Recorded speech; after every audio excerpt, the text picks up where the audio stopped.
You're listening to Head to Head, a Star Wars podcast. Two fans, two generations, all things Star Wars begins now. All right. Well, hello, everybody. I'm Eric Vansel. I'm Daryl Sanders. And we're your hosts for this show. So, here we are, episode 3, The Bad Batch, an episode called Solitary Clone, where we actually see not only the return of Crosshair finally, but we actually get reintroduced to Cody.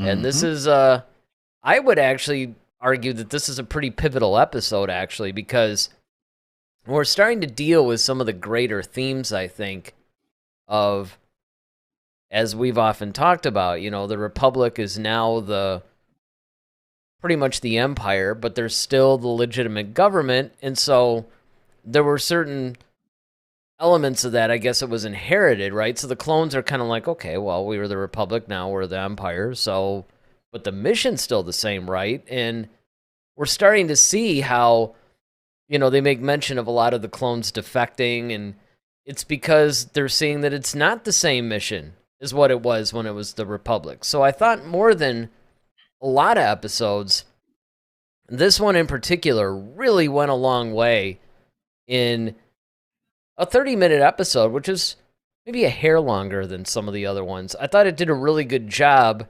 juxtaposing that with, of course, Crosshair, who, as we know, does not have his inhibitor chip, and yet seems pretty much on board with the Empire's new thing, except you can tell that he's a little bit at odds with his commanders. So, yeah, I mean, overall, I thought that this is really cool. Of course, we're going to really get into this episode, but you know, I thought that this is probably the best of the 3 so far. So what about you? Where are you at on this? Oh man, yeah, this was a really good episode. Anytime we can focus on Crosshair, because I think he's such an interesting character, especially if that's, you know, separate from the rest of the crew. Yeah, just what life is like for him, you know, because we always see what's life looks like for Rex. I mean, not Rex, but Wrecker and Hunter and everybody else. But, you know, with Crosshair kind of being that lone gunman, literally in some ways, you know, it's really interesting to see where, you know, or how far he goes with things. And you really get to see his undying loyalty to the Empire, or, you know, to the government. He's just basically like, okay, I'm a soldier. I do what a soldier does. End of story. I don't care if I like you or not. I don't have to like you. You know, I follow my orders. You know, it's almost kind of like A Few Good Men. You know, it's like people follow orders or, you know, people die. That's kind of like his mentality, you know, and I love his very, I love his voice. Like, he has a very distinct, cool, like, almost like a John Wayne, like, you know, or Dirty Harry, more like, you know, do you feel lucky, punk? You know, it's almost kind of that vibe. Every time I see him, he kind of reminds me of Dirty Harry. So, yeah, I thought it was really cool to see Cody back, and you know, Cody's kind of been on the same mission. You know, he's always been the one to follow the orders, but then you see him start to look at things a little bit differently now. And he's just like, you know, I thought this is what this was, but I'm starting to see the empires and exactly how the Republic was. And, you know,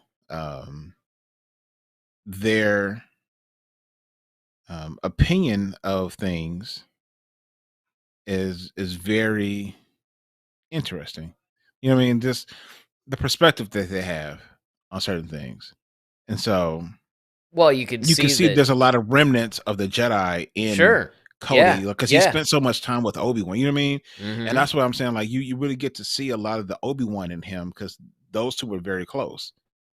Just like Rex and Anakin were very close.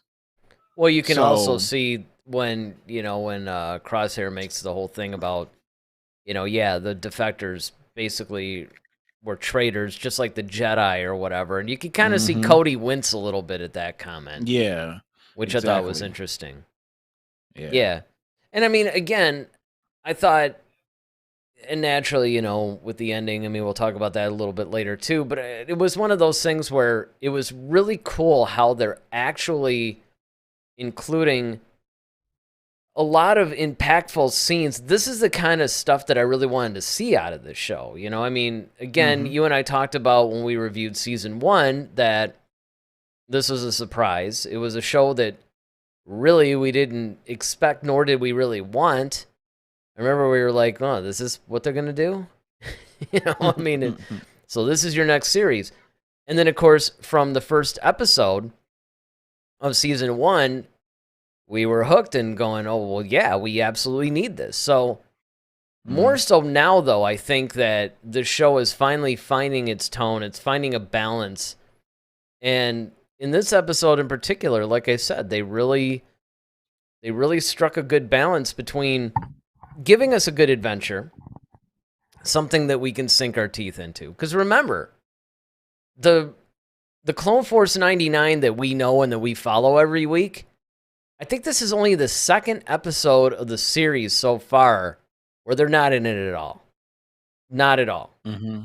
And yet, it's probably one of the most compelling episodes of this show.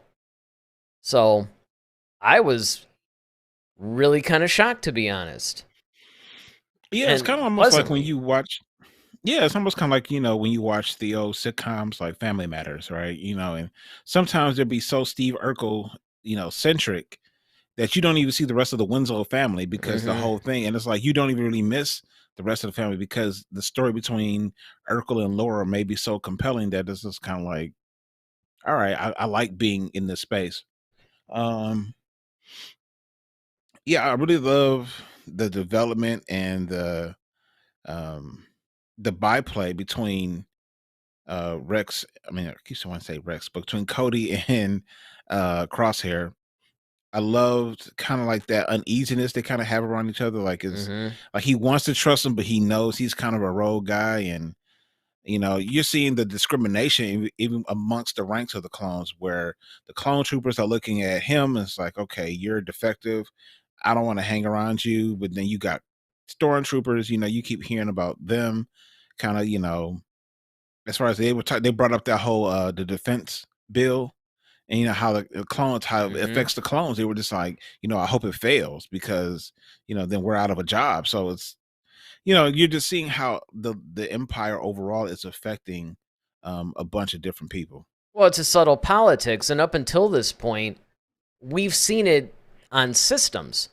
We've Hmm. seen all the effects of either some, weird bill they'll pass or even more so an occupation of some sort and how unfair it is. But this is a little bit more internal, like you said, I mean, this is talking about a bill that's going to affect the future of the clones. Of course, we already know the ending of that story is that by the Hmm. time episode 4 hits, it's complete stormtroopers. There's no clone troopers to be found.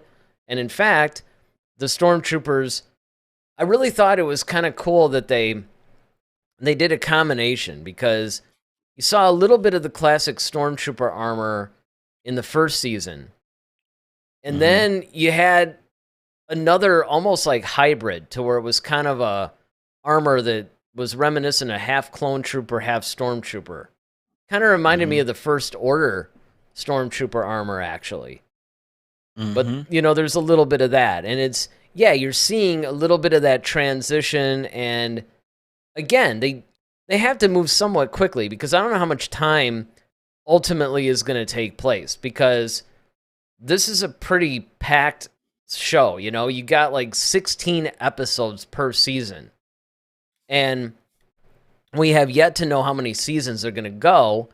So we really don't know how Hmm. much time, say between like season 1, which pretty much takes place right at Order 66. We don't Hmm. know where it's going to go. We don't know, well, is it going to bump up against, I don't know, like Andor or something, or maybe go a little further into Rogue One? Are they going to go into episode 4 a For little bit? I mean, we don't really know what's going to happen. And on one hand, that's kind of an interesting journey to me. I actually hope they do go a little bit into episode 4 because I think that would be kind of cool. What happens to this rogue clone force or whatever that, now they're existing in the original trilogy era. So that would be kind of cool. Well, not just that, but what happens to the rest of the clones? Because, like, okay, how are they getting rid of the clones? And are, the ones, if they did defect or decide to, to leave, like, how did they do that? Because, it's easy to spot them because they all look alike. It's not like, you could be a Ahsoka and you could just be like, oh, Mm-hmm. I'm a regular, Mm-hmm. person of my species, Yeah, right. no, you could It's definitely true. know a clone trooper when you see it. You know what I mean? So, Mm-hmm. um, that's why I thought it was cool in Rex, and this time I actually meant to say it, when he grew the beard, because at least now he's starting to look a little bit different than everybody. He put on weight, he looked different as opposed to, looking like the rest of the clones. Well, and Crosshair looks a little different, and a lot of the Well, yeah, that's because they're I know defective. they're So, defective, and I was gonna say even the Clone Force 99 guys look a little different, but it's true. And I mean, I think it's Rex. Rex is the one I think that they try to retrofit as that bearded dude in Return of the Jedi. They pretty much canonized that mhm. because fans had long speculated. So Disney went ahead and said, "Yeah, that's exactly what happened."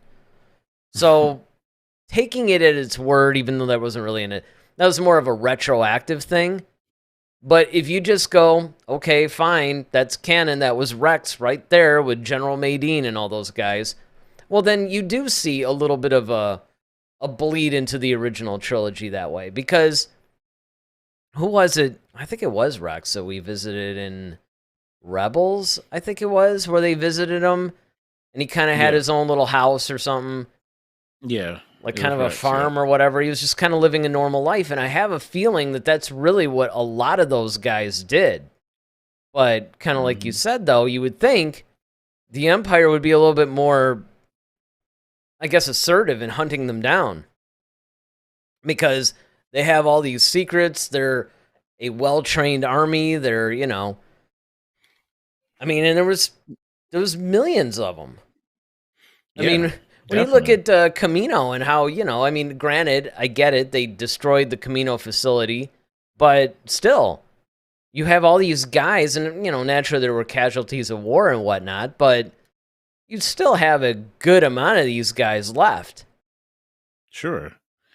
Yeah, I mean, and that's what makes this whole story really cool because you see how Cody, he still has a good command over his men. They still are willing to go to battle with him into the ends of the earth because when they went to go take on this whole planet and try to rescue the little governor dude, it's like, all right, he only had a handful of guys, but everybody was just all aboard because they know, like, this is what it's all about. This is what we do.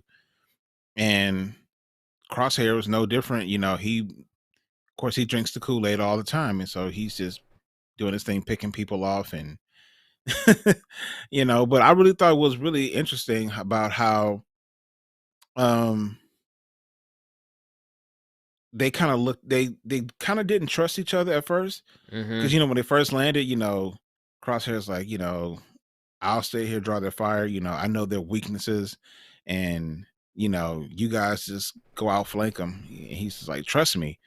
And Cody's like, all right. You could kind of tell there was some hesitancy there. But eventually, Crosshair lived up to his end of the deal because as long as we're all fighting for the same side, it is what it is. It's just business.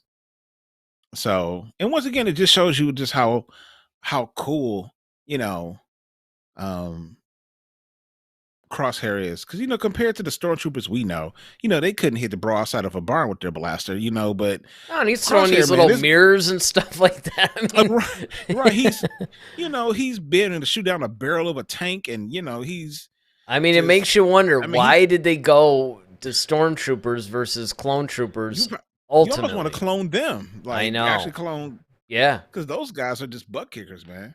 I know. I know. And I mean, and that's really what it comes down to. You basically can look at this thing in almost three different parts because, in the beginning, you basically have the whole thing to where the Empire's coming to occupy a planet. And what I Hmm. really liked was it was a separatist planet.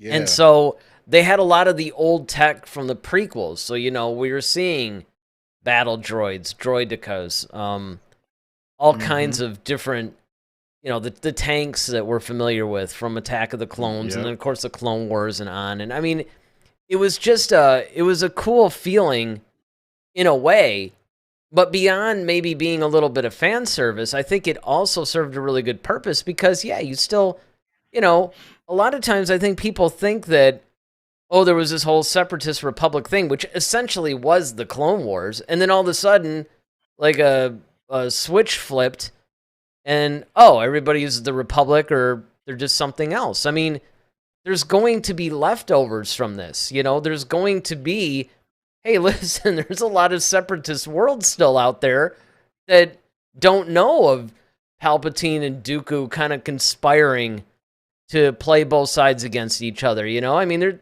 they really believed the rhetoric. They believed the propaganda. They still think the way that. And I'm glad you brought that up, man, because it's like, that's one of the things that I thought was really interesting because they did bring up Dooku. Mm-hmm. And I Yep. thought that was a kind of a cool thing as well, just for them bringing him up. And this is the second time they've done that within the Yep. last 2 episodes, right? Mm-hmm. First time was like, Cyrano, and then now we're In dealing Dooku's castle. with, Yep. yeah, Dooku's castle. That now we're dealing with, one of the separatist planets. But the thing is about Dooku is that he was duped as well because he never knew that Palpatine and Sidious were the same person. So the whole time he's thinking like, and he's like he's trying to use the Force. And he's saying like, hey, I feel there's a dark tide coming. He's like, I was trying to warn people about the Republic, like this is what's going to happen. Mm-hmm. I thought We that was need cool. to do Yeah. this. And so you're really seeing like the full extent of Palpatine's plan of like how the chess pieces were being moved and how Dooku really believed and thought. I mean, he was right, don't get me wrong, but it's just, how much did he really truly know is the question. And he couldn't have known that Dooku and Sidious were the same, were one and the same. Well, And I just that's thought that why. was really I mean, I kind of wonder about that though, because by episode 3, which of course, this takes place well after. When, I mean, so when Dooku went to fight Anakin, he was definitely on Sidious's side. Now, I think that you might be right in the sense of he thought he had Palpatine as a prisoner. And that might be why he looked, a little bit in amazement. I never really put this together until now. But you remember when Palpatine was all like, do it, or whatever, and Dooku looked up? Well, at first we kind of looked up like it was almost like, oh, crap, this guy's going to betray me. But in light of what you're saying, though, it could be like, oh, man, I recognize that voice. Oh, man, Sidious and Dooku, or Sidious and Palpatine are the same guy. Oh, exactly. Yeah, and that's why he had that look of horror on his face because the whole time he's just like, you'll never stop him. He's a Sith Lord. He's all sounding like this old feeble man. And then he's like, okay, well, then Sith Lords are our speciality. That was the line, and then. I'm sure Palpatine did an eye roll in his head, like, oh please. yeah, hard, whatever, dude. I mean, you know what? That would almost be like, how a lot of comedies they'll have somebody playing along to some, and then they just break character. Like, of course, we always talk about the series "Just Shoot Me," the Donnie episodes, right? Where it was a whole vacuum, and it was too much for him. He broke character. Yeah, I was surprised that wasn't the time.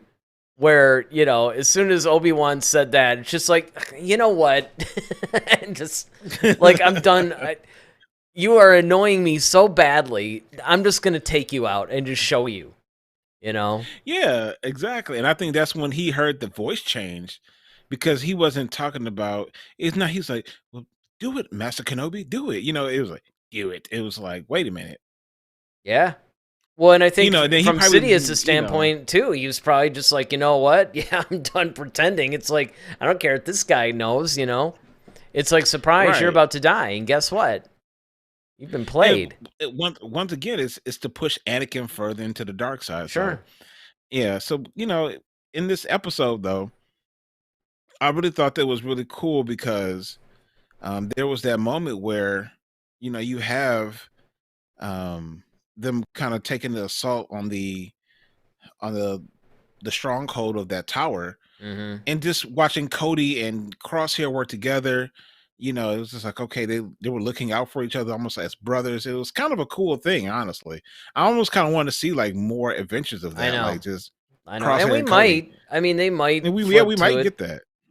Well, I mean, it would have to be in flashback, though, because Cody bailed and basically defected himself at the end of the episode. So there Yeah. is that. But, you know, it was one of those bittersweet moments because you did see a little bit of a camaraderie there. You saw, it would be nice if, if the Empire was more like the Republic and these guys could just fight side by side. And it kind of made you reminiscent to the Republic era. I'm not the old Yeah. Republic, obviously, but the one that just vanished, basically. Mm-hmm. Because I thought it was really cool how the whole beginning of this episode, it was setting it up, right? I mean, first, kind of like you alluded to with the whole discrimination, and that's where the title basically comes from, is that Crosshair Mm-hmm. isn't welcome with open arms by this Empire. He's not Yeah. the guy that, okay, and everybody's going to magically get along with him. He's, and I'll tell you this too, and this is something that I kept thinking through the whole thing. If I were Crosshair, I'd be like, dude, if they interrupt me one more time when I'm eating, because it was like 3 times. 3 times the poor man was trying to sit down and have a meal. He'd get like 3 bites into it and it'd be like, okay, clone number whatever he was, Yeah. report to,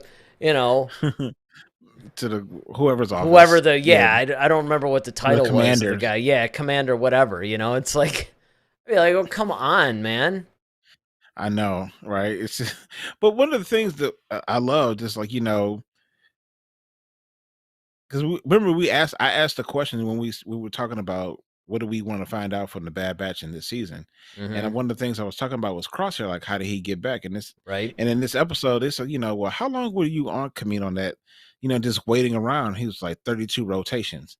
It's like, and you still came back. It's Exactly. basically like they left you for dead. We basically left you for dead. I mean, we weren't coming to get you anytime soon. You held on this long, and you still decided to come back, and you healed up, and you're ready to get back into it. Like, it's like your dedication is considerable, unlike some of the other your other counterparts who seem to defect and do all this other stuff. So it just really speaks to how dedicated Crosshair is to the cause of the Empire, and how committed he is to just being a soldier. He's like, I'm a soldier. I do what soldiers do.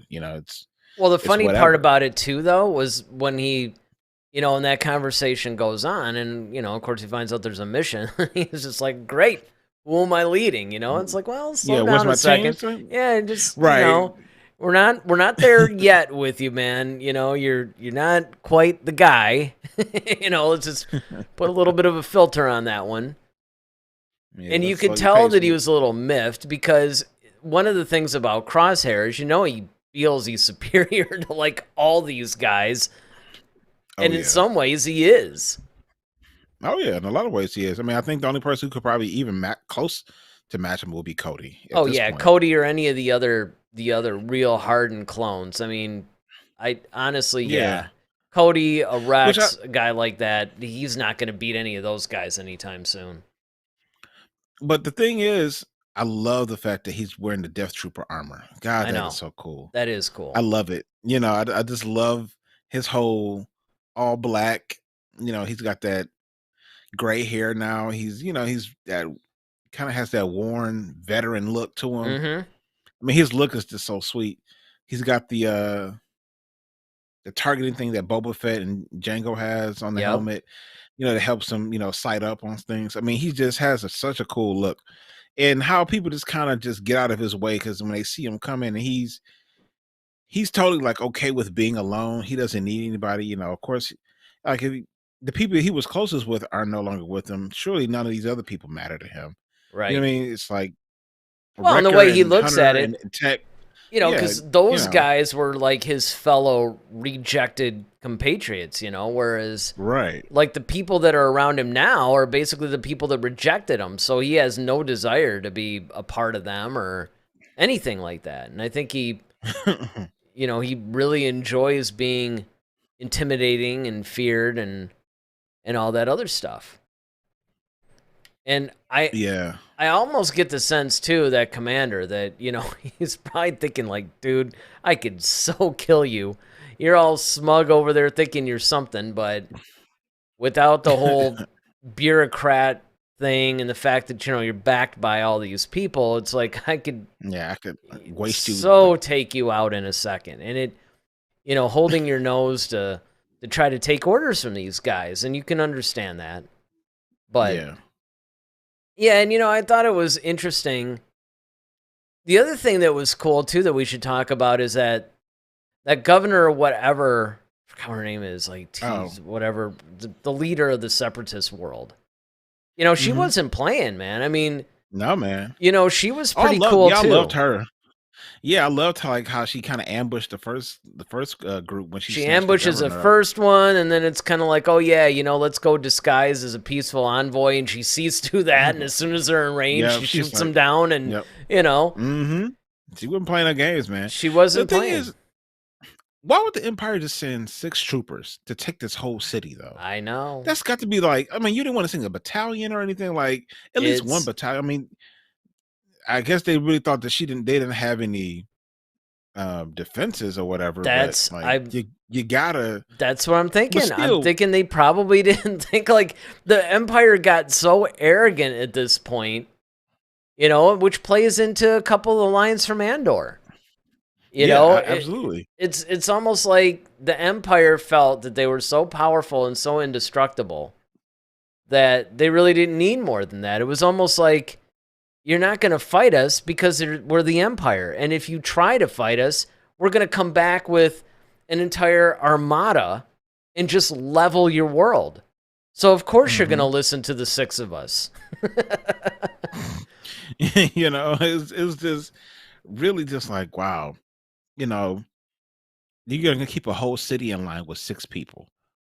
I mean, honestly, it was kind of cool to me to just see prequel era stuff going up against original trilogy era stuff. I mean, there's just something really bizarre about that, or just anytime. I mean, even in I think it was The Last Jedi when Luke Skywalker said Darth Sidious, and it was just like, that was, or in Force Awakens when Kylo was basically like, oh, maybe we should get clones or something. I mean, it's just anytime you combine the eras or get one era referencing another one, I don't know, I just find something really cool about that for some reason.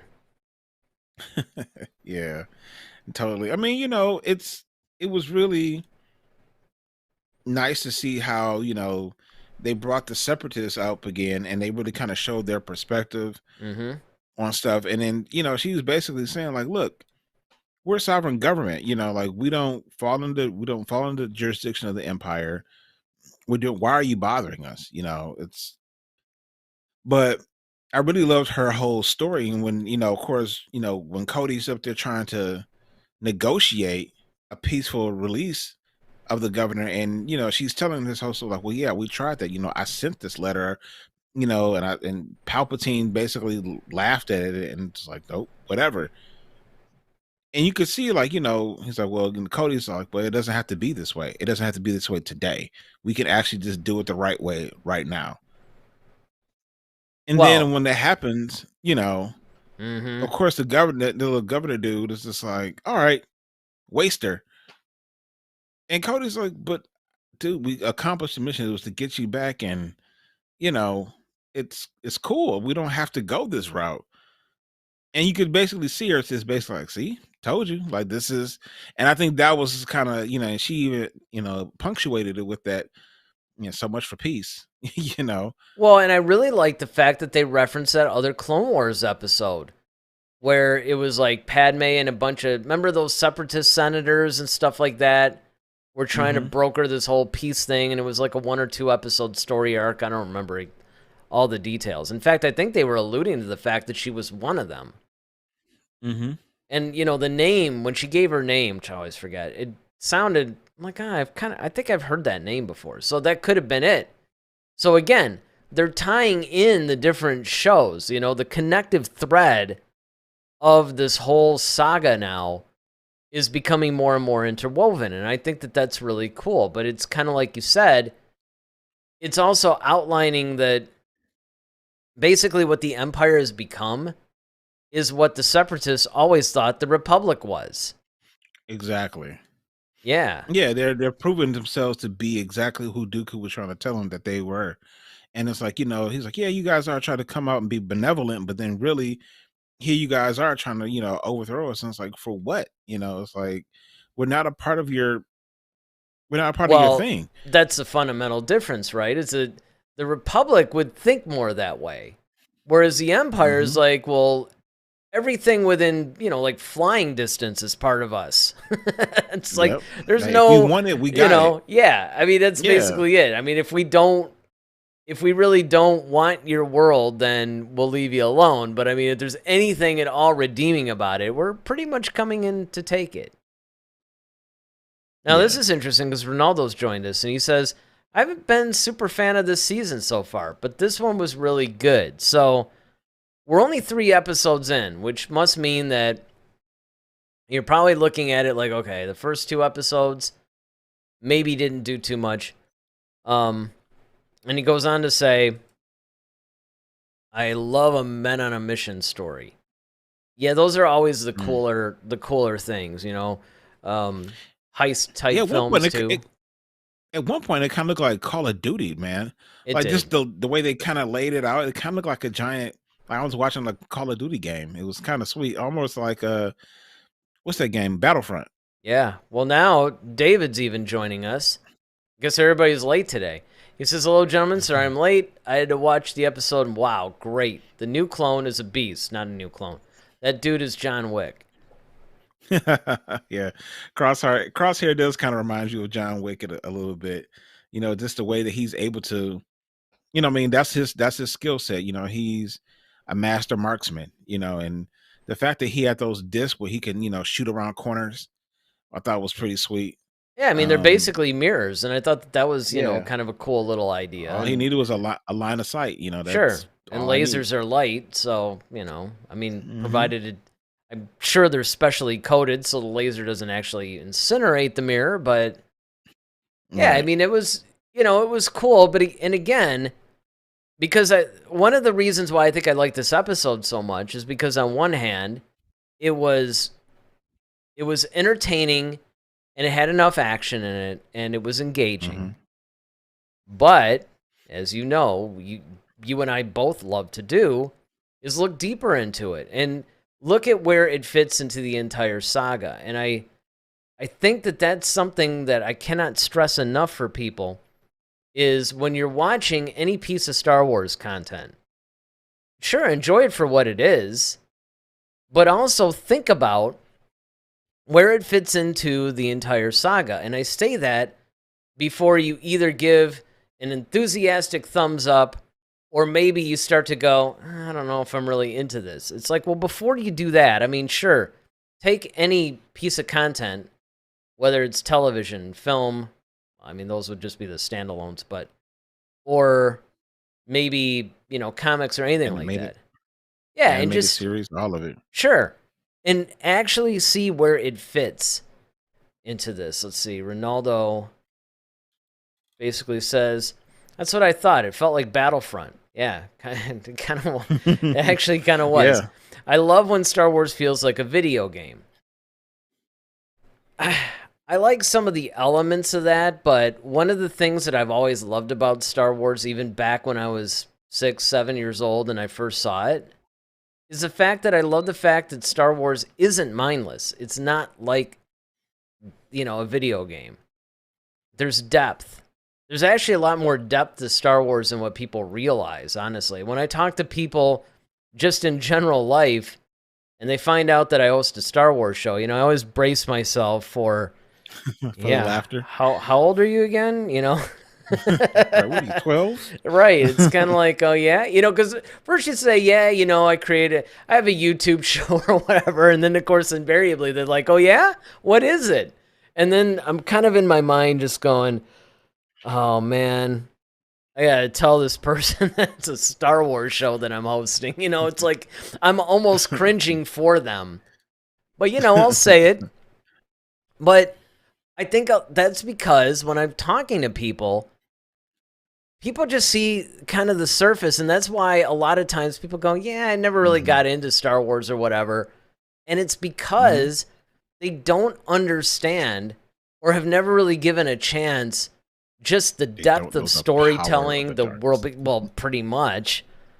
I mean, Yeah. Lucas sure knew it because, man, that marketing machine went into full blown, like, a month after Hmm. the movie was released. But, I actually watched this other YouTube channel that features man, I can't remember the name of it offhand. I think it's like We Got That Too or something like that, where it goes, different various toy collections and stuff like that. But there's one series or whatever where every once in a while they'll, like they focused on the different Bespin security guards that were released as action figures. Mm. Because Oh there were wow. three main guys that we basically saw, and they subsequently released them, and like what's the differences and all that stuff. And I mean, it's actually kind of a fascinating channel. But I say all that because look, there's a lot of us that really went in for the toys and all that, and it's different because it's kind of like this episode, right? You see a lot of these different things, and of course, if you're a kid growing up today, and if you had the action figures of the characters that were in today's episode, you might say, "Hey, I want to, kind of recreate that adventure," but you can go on because there's just a lot of depth to it. It's not a two-dimensional thing. Well, yeah, there's always the complexities of Star Wars, and that's what I love about it. It kind of it shows you how um, governments can behave and how you know certain people have to rise up because of that type of tyranny, and then you Mm-hmm. have the effect of policies and things that you can look at it from a governmental perspective, and then you can look at it from the lore of the mysticism of the Jedi and the Sith, Exactly. and then you have the battle aspect of it as far as all the Mm-hmm. technology and stuff that they're able to do. So then you got the fun aspect, the fun adventure part of it too. So it's all of that wrapped into one. It's like one big giant tasty burrito. Well, You got and all these different things in there that yes. add flavor to it, that makes it its own thing. It makes it unique. And there's so many levels of complexity, like you said, to the story, because it's not just about the Skywalkers and how they factor into it, but it's more about the galaxy as a whole. Like, how are things affecting how certain decisions are being made? How are those affecting everyday people? What makes people want to rise up and say, "Hey, enough is enough." What makes people want to hold on to the power that they have? So it's all of that. Well, and it's interesting because now Ronaldo thinks that we will, but he brings up a question. He says, "You think we'll see Cody again?" And I mean, it's tough to say because he does pop up in Rebels, I think. Oh, maybe that was Rex. That might have been Rex. I think that was Rex. But I think that they mentioned Cody or something like that. But we know that we know that he's basically around. Let's put it that way. Now, how Hmm. much they want to focus on that really depends. On one hand, they could basically do a simple thing because maybe Cody runs into the Clone Force 99 proper, Hunter, Wrecker, those guys, Tech and all those guys. Hmm. Um, and maybe that's, who knows? Maybe they do a thing to where he teams up with them. I mean, that might be a tiny bit. I mean, they can make that work, but it could be a little cheesy. Or maybe they just, this is the fate of Cody. It's like, okay, I'm done. I'm out. And maybe we don't see him again. Maybe, it's just an Ahsoka type of thing, well, at least for a while. Yeah, I mean, there's a lot of things you can glean from this. I mean, like I said, it's we got to see him with familiar faces, and it's funny because they both kind of respect each other in a way, Mm-hmm. Cody and Crosshair. But then it gets to a point where it's like, all right, they have to draw a line in the sand, and now they're like, okay, you did this, I didn't, and but Crosshair has to be thinking like, okay, well, almost like that Vader line, Obi-Wan once thought as you do. Mm-hmm. And it's that thing where it's like, all right, well, Crosshair is starting to realize that more and more people are defecting and becoming on the side of his friends. They're on the side of Wrecker, Hunter, and everybody else, in the sense of they are understanding that the Empire is not, even though they're the legitimate government, they're not who they're supposed to be, and their objectives are not for the people anymore. And he doesn't care anything about that. He decides to get out of the politics of it and just, what, I just want to do what I was born to do, and that's it. That's all.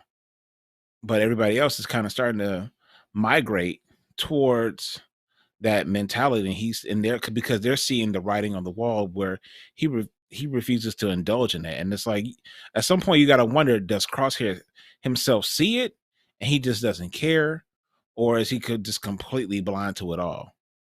Well, I mean, and that's the thing, because one of my favorite elements of this episode, I alluded to it earlier, but I didn't really specify because I wanted to hold off until we can really discuss it. And that is the whole thing where Cody was talking about how a bunch of the clones are going, yeah, Order 66, and I don't know if that was really the right thing to do or not, I mean, Mm-hmm. and that, of course, is when Crosshair was basically like, well, then they're traitors then, just like the Jedi. And that was when Cody, that line stung him a little bit. But it's showing that a lot of the clones are starting to think back, because they had that chip and it was kind of like, they got that order and they had to obey it basically. But it wasn't, it was kind of like now they're thinking about it because they actually have some independent thought now, which is another thing.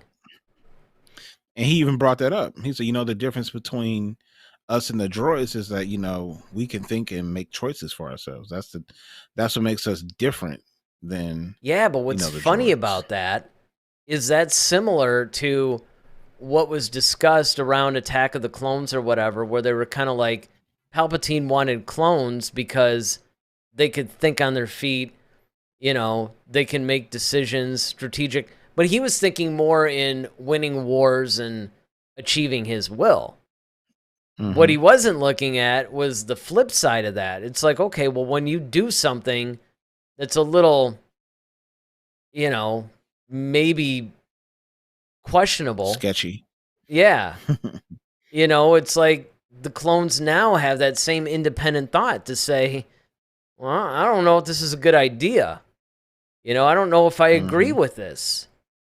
Which, of course, is why they went to Stormtroopers, because it's kind of like, okay, you're going to sign up for this. So, David and Ronaldo have commented in. So, David says he even shot his own teammate. He reminds me of Dracula. It means, you mean Dooku? Or does he mean, okay. Dooku. And how cruel he is. Hey, you, do you know anything? Bang. Blue woman, do you know anything? Bang. It's the death choke with a gun. I mean, but again, it's really more achieving what was, I guess, given to them, right? He's not thinking in terms of, it's not so much that he's even really necessarily even thinking in terms of evil, I don't think. Unlike the Sith, where they just crave power and they'll do anything to do it. It's more like he's a soldier, he's there to achieve an objective, and he's going to achieve the objective. Well, I think that's what he felt like Dooku was doing, because Dooku basically was like, okay, well, do you know anything? Well, I'm going to make you tell me, or you're going to die. Like, I know you know. So, I think that's kind of where he's going at it with, with the whole Dracula with the gun thing. It's um Well, yeah, it's juxtaposing the Tales of the Jedi episodes without question.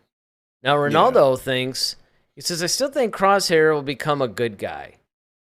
And I mean, it's possible. I mean, it's really kind of weird because he was always a little on the fringe, even when he was a good He guy, was. I mean, if you go back and watch Yeah. the Clone Wars Season 7, which is really where we're introduced to these guys, they did have a bad batch in the Clone Wars. It was early.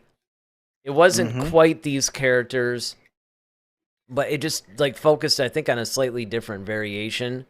Same idea, though. But these particular characters were introduced to properly in Clone Wars Season 7. And if you go back and watch that, you'll see they're not. Crosshair's not 100% good either there, He's still achieving the objective. I mean, but again, what you have to look at is at that point, it was achieving it for the Republic, and that's what they were all trying to do. See, Hmm. now the Empire hits, Order 66 hits. That's the first thing where they're kind of like, yeah, I don't know if I really want to do this. That's number one. And then number two Hmm. is, okay, now we're going around and we're seeing all the atrocities that the Empire is perpetrating. It's like, well, okay, I definitely don't want to be a part of this. So now that's where you're getting, that whole thing. That was really the big, crazy aha moment in season 1, where they're like, well, let us get that chip out of you. And Crosshair's like, dude, I took that chip out like a month ago. you know? Hmm. He's basically like, no, I'm doing this because I want to. I don't, this isn't a chip. Which I thought was Yeah. hilarious. And that was so shocking, actually. That was probably one of the biggest twists of the whole series. Yeah, it's the fact that he's doing it because he believes in the cause, and he's like, "Look, I'm a soldier. This is what I do. Mm-hmm. I don't need a chip to tell me how to do that. This is what I was going to do anyway. 'Cause this is what I was born to do. Right, Whether the chip was in me he's or not." putting the following orders just above, like he's just not questioning the morality of any of the judgments. He figures like, look, that's what their job is. I don't have Hmm. all the variables, therefore I'm going to achieve the objectives. It's very much the same argument the Nazis used. So, Yeah, and it's you like know, I have a clear path of my objective because right, I don't have to think about or worry about these decisions. These exactly. people make them for me. I'm just the hand, Mm-hmm. basically, that does what the brain tells me to do. Yep. All right, so David says, am I missing something? I thought the guy in the picture you have up was a new clone. Is he not? The evil guys brought out the lineup of new clones before the mission, right? No. So apparently, he must not have seen season 1 of the show. That's my Nope. guess. Yeah, he hasn't. Yeah, so if you haven't, honestly, I would urge you, since it is on Disney Plus. I mean, I really wouldn't go too much further in season 2 until you've actually seen season 1. Simply because, and really, if you want to get the full, and this, I'll say this to everybody that's watching this right now. If you haven't seen any of this stuff, you should actually, at the very least, go back to the Clone Wars Season 7. Mm-hmm. Because the Clone Wars Season 7, actually, unlike the previous seasons of the Clone Wars, you could sort of look at that as a prequel to Episode 3, The Revenge of the Sith. You don't necessarily have to have a whole lot of background. I mean, as long as you know who Ahsoka is, you're pretty much good, because Clone Wars Season 7 pretty much crosses over, overlaps, and then continues on as sort of an alternate version of Episode 3, Revenge of the Sith. So, if you're familiar with Attack of the Clones and Revenge of the Sith, and you know who Ahsoka is, you're pretty much good to go. That's where you're going to be introduced to who the Bad Batch is. That's where you're going to understand. And then it's really more vital to see season 1 of the Bad Batch, because all the stuff that's happening now is a direct result of what happened in season 1. So if you don't see season 2, you're going to be a little lost. Varying degrees, of course, but you're going to be a little bit lost because what they're doing is they're just going deeper into it. And of course, their world building. That's something that you and I brought up in season 1 of the show, like probably the second episode, because I think that was when we were introduced to stormtroopers and stuff like that, and how that crossover was going to happen. And we're like, yes, build out this post-Republic world right after Revenge of the Sith, because we don't have a whole lot of content with that. We have a lot kind of further in, 10, 12, 14 years in of that 19-year span. We don't have a lot of content that happens like immediately after Revenge of the Sith. And honestly, that's one of the most interesting times in the entire saga. Yeah, I mean, that whole space and time between Revenge of the Sith and Episode 4, that you have a lot of shifting going on within the galaxy, and this is the kind of the sandbox that we've been playing in lately between Obi-Wan series, Andor, Bad Batch. That's all taking place in between those two films, and so at different points on the timeline, and some overlap. And even Ahsoka is probably going to go back into that era of time as well. Yeah, I mean, that's true. It's going to be set in the Mandalorian era, but it's also probably going to flash back to a lot of that stuff back then. So even to really even understand the clones, I mean, in a way, you kind of have to understand Attack of the Clones, because you have to even understand where these clones come from, and that's why I included that. Yeah, exactly. It's because you have to really look at it from the standpoint of, okay, why were these clones created, and then what makes Clone Force 99 so special, also known as the Bad Batch. So yeah, that's definite viewing if you have not you haven't seen that yet. Yeah, if you haven't seen that yet, it's I mean, it would be almost, not going to say totally, but it would be almost pointless to continue on with the rest of the show. Because again, it's not just missing content that would be nice to see. It's actually content that, a thread. Yeah, you need to know. It's a thread. And I mean, that's Star Wars, basically. That's why it's called the Star Wars saga, because honestly, it's all connective. I mean, other than Episode 4, A New Hope, I would say it would be almost impossible to just watch a single thing out of it. You might be able to. There's certain things, you might be able to, say, watch Rogue One and take it for what it is, or, certain things like that. But it's, because again, you say, okay, go back to Attack of the Clones. Well, I mean, if you really want to understand Attack of the Clones, you kind of have to see Phantom Menace. I mean, you could probably, maybe, if you just read a real quick synopsis of the Phantom Menace, you could probably watch it, but you're not going to like it or understand it the way that you would if you saw the movie. This is why, and we did a show on this, I think, about the order. Yeah, well, there was an order, that you should watch them in, plus the whole, what is absolutely a must view and what is something that would just enrich the story kind of thing. Right. And it might not be a bad idea, maybe toward the end of our What is Star Wars series or something, to sort of recap, okay, this is the required viewing. And then this is some of the stuff maybe you can skip or whatever. Because, again, my mom was trying to get back into the stuff again. And, I kept telling her, like, look, you have to watch the movies, episodes 1 through 9. You have to. You could get away with 1 through 6 for a while, maybe.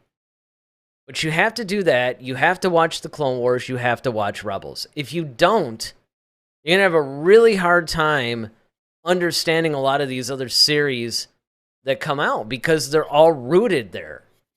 They're all basically they're all nuanced. Yeah, right. Their story is based on that content. If you don't watch that Mhm. content, you might be able to enjoy the adventure, but you're never going to get really deep. Everything. And again, that was something that happened with Andor that I kept telling people too. You know, when people would start dogging out Andor, I'd say, okay, well, you know, how much Star Wars have you seen?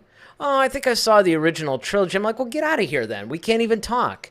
Because, you know, it's like, look, if you haven't Right. seen a show like Andor is not for the casual fan. I've stated that a million times when we were reviewing it. Mhm. It just isn't. It's for the fan Yeah. who's seen all the content and really has kind of an understanding of Star Wars. It's I mean, like you at least need to see the prequels yes. at best. Yes. I mean, in order to understand Andor, you don't necessarily need to see the original trilogy or the sequel trilogy, but you do need to see the prequels in order to Yes. follow the story. Yeah, at least the prequels. I might even add Clone Wars in there too. Just because you Yeah. get a lot more. Because again, a lot of that stuff is canon. I'll just say things in the prequel era. Let me just say that. There That you way I go. can encompass everything in there. But yeah. Yeah. So I mean, and that's you're kind of seeing that in the Bad Batch too. The Bad Batch again is not really for the casual fan. It's really more for people that have lived with this franchise for a while. And they're starting to get in deeper. And I, for one, am really happy about that because, you know, it's no different than Batman. A lot of the Batman movies for a long time were made for casual fans. How many times do us people who have grown up with it for decades have to see the origin of Batman or Superman for that matter, or even Spider-Man? It's like, dude, the guy's been around for like 60 years. Well, you know, we're making it for the casual fan who might not necessarily know that. Well, then that's their problem. Let them go. I mean, it's not like, you know, you could do a very cursory Google search and be caught up to speed on it. Not only that, man. I mean, it's not like, you know, the days when we were growing up where you got to go to the video store and go rent the movie. I mean, you could plop down on, grab your Oh, remote man, and yes. stream it. And now Yes. you can just watch the original, and then it's like, okay, I'm up to speed now, and now I can watch, you know, this version of Batman where, okay, we're furthering the adventures now. Now I understand, you know, the concept of who he is and, you know, why he does what he does. Well, and the other thing too, you know, using him as an example, it's not like with a lot of these films, I'm saying like, hey, you know, you have to be okay. Did you read the Detectives comics starring Batman? Did you read, you know, the Batman comics? Did you read? I mean, I'm not expecting people to have this intimate knowledge of the character. Although, again, he's been in the mainstream for a very long time. You know, so it's You not just have that a hard working to. knowledge of it. That's Yeah, all. it's not that hard to get a working knowledge of it. We don't need to see. The only time I ever excuse a like kind of a retelling of the whole origin thing is if maybe you're gonna give a different tonality to the film. But for the most part, it's like, look, with Superman, with Batman, with Spider-Man, yeah, we know. Not to mention, there's been many modern movies now that have covered that. We don't need that. Just give us a good adventure. Give us a good story. And Star Wars, I mean, it's similar in the sense of what you just alluded to. The content's out there. You know, it's there. It's not that difficult to obtain or whatever. Right. Because, you know, and I get it. Not everybody can afford every streaming service under the sun, but there's the internet, the mighty web, the Google, as they call it, right? I mean, it's got a lot of information on it. YouTube, lots of channels like ours, you know, that will give you exhaustive.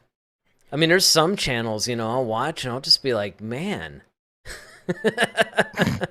You know, these guys have a lot of information. Now that's a fan right there. I mean, there's some people where I'm like, how did you even find this? Does the story group even know about this? I mean, where'd you get this from? You know, where's that coming from? Like all these different Sith Lords. Well, yeah, man. I mean, you just if you want to understand Star Wars, you just kind of really have to commit to it, and that's Yeah. really the gist. I know it's a lot, but if that's what you want to do, I mean, if you find yourself, you know, at that, crossroads, not the crosshairs, but the crossroads of trying to figure out, like, all right, I want to understand this. You just have to invest the time into it, and it may just be kind of like we've been doing with the movies. Take one movie at a time, watch it, understand it, look up content about it, and then move on to the next one, and then you eventually the story starts unraveling itself for you, and then you're just like, oh, okay, I get it now, and then all the stuff that we're talking about makes even more sense, and you'll be able to contribute even the more because you have more of a working knowledge of the universe we're in. So, And you can but keep Eric, watching this show. absolutely. So 'Cause, what would you rate this episode? oh, I don't know. Probably 8.5. I would go with that. Yeah, I would say it's a good 8.5. Especially just the information that we got, the action, um, the drama that was into it. Yeah, I I thought it really was a good enjoyed that. balance of it, right? I thought it was a really good Yeah. balance of action and, you know, and story depth and character development and world building. I mean, Mm-hmm. I could, on the onset, I could rate it higher. But again, when you go back to Star Wars content and stuff, there's some people out there that might go, wow, only 8.5, huh? Like they might do a 9.5, maybe 10. But it's like, Mm-hmm. well, we've seen a lot of Star Wars, guys. 8.5. Yeah. Not to mention that, we still have, what, 14 more episodes to go or something like 13, that. yeah. 13, yeah, 13 more episodes. So, Sure, we don't even know where they're going in this season yet. yeah, so it's kind of I really enjoyed this, but I wasn't wowed by this episode. Let me just say that. Yeah, I mean, and that's the thing. It's like, I mean, I was wowed in some ways, but in ways I didn't expect to be. Like some of the depth. But yeah, I mean, it was because again, and it sounds like a criticism, but it's not. It's actually what I liked about the episode. It was a very basic storyline, and there was a lot of depth in the characters, but not necessarily in the story. There's been a lot of Star Wars content, and I mean animated too, that have had a serious amount of depth. Now, David, he gives it an 8. He said, "I love the end. Okay. The room was sweet." And yeah, I mean, the end was really good. And again, they've been knocking it out of the park with the endings of these episodes lately. Mm-hmm. Absolutely. So, I got to give it to him there. So, yeah, I mean, and again, and this is a good example. It kind of leads into Monday, right? So, we've been doing this whole series on what is Star Wars and talking about it. And Monday, we're going to be doing The Phantom Menace. We're getting into the prequel era now. So, that's another way that people can watch, because either people have watched the prequels, whether you saw it on opening day in 1999 or maybe you watched it last week. Either way, you can get something out of what we're talking about. Or if you've never seen it, it might actually spark you to go, wow, I didn't really know there was that much to it. So, there's a lot of different ways that you can look at this stuff, a lot of ways that you can get a lot of the content knowledge. Another way is you can support channels like us. You can hit the like button. You can hit that subscribe button if you haven't done so already. Because that keeps us, other channels like us, alive and able to bring this stuff to you every week. So you can learn more about this if you don't already know. Or if you do know a lot and just want somewhere to discuss it and, nerd out with fellow Star Wars fans, here we are. Ronaldo likes the fact that it was simple. It's what made it fun. So he gives it a 7.9. Ronaldo always gives those. He doesn't believe in 5s and 0s, He's kind of all over the place. Yeah, hey, at least like this is a 2-digit 7.7. one. I'm surprised, Right. Ronaldo, you didn't go, hey, I'll give it a 7.39. It's Yeah, it's like, he brings out the calculator on this one. I know. Yeah, right? It's like, what formula are you using? But So it's pretty much in the ballpark, right? David's an 8. Ronaldo's practically an 8. Just doesn't want to quite commit with that last 10th. And All right. we're 8.5. So excellent. So if you guys are watching this on the rebroadcast, hey, you missed a good chat, but you know what? Leave it in the comment section. And let us know what's your favorite scene. Do you think we're going to see Cody again? David said you like that gray area too. And you spelled it with the EY instead of the traditional AY. That's good. I always spell gray like that too. So yeah, with that, Monday, we'll be here live again, 8 o'clock. We're going to be talking about, we're going to analyze and dissect the Phantom Menace. And if you guys like it when we go off on stuff, you're going to want to watch Monday. Because even though we haven't discussed it, we know. Look, I'm not saying there's nothing to like about the Phantom Menace. There are things that both of us like about the Phantom Menace. There's a lot that we can tear on when it comes to the Phantom Menace. Overall, you'll have to watch Monday to really see the feelings, but just look at it like this. It was good intention, good writing, and not so good execution. You want to know more? Watch us Monday night at 8. So with that, I'm Eric Vansel. I'm Daryl Sanders. May the Force be with you. Always. Head to Head, a Star Wars podcast. Be sure to follow us on Twitter @HeadToHeadSW. Submit your questions for our next show. Visit our official website at headtoheadswpodcast.com. Until next time, may the Force be with you, always.